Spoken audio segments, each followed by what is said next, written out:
Let's talk about interesting, specific attack tradecraft use cases. First is what we internal to Huntress have been nicknaming Traitorware. In the summary of Traitorware, you can think of this as every app has a dark side, right? So Traitorware is OAuth application abuse in M365, where the app was not specifically built to be evil. So there's kind of like an intention aspect of this, right? The closest approximation that I think we have is like a bring your own RMM or like bring your own X or like a lol bins kind of. A lot of these are not like present in tenants by default. We'll point to a very specific example here. EM clients, if you spent a little bit of time around IR in the identity space, especially in M365, you probably have seen this before. This is a legitimate application. It's you can go to the website. This is not malware, right?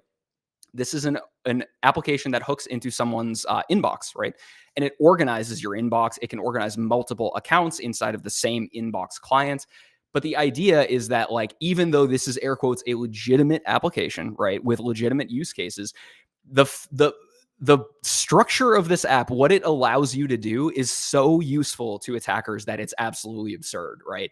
So you authenticate, you sign in. So this is me signing in with my global admin. So like in a nightmare scenario, this is me signing in with my global admin account, right? You consent. We remember this, right? You consent to the permissions for this application. And this is delegating access to the application based on the authentication credentials that you just provided.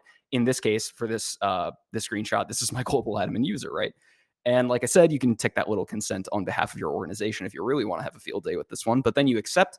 And then at that point, in the legitimate use case, your user would just be using EM clients to access their inbox, right? And that's calling the Graph API. And I think another resource, I think possibly the O365 management API to do that. But beside the point, you cash in that token, you get some kind of access back, right? But in this case, it's not the actual user, it's the hacker, right? So this is post-exploitation. It requires some kind of initial access, but after you've secured initial access, install EM client, you get to organize all of your mailboxes that you've compromised in one email client. That's why it's so useful.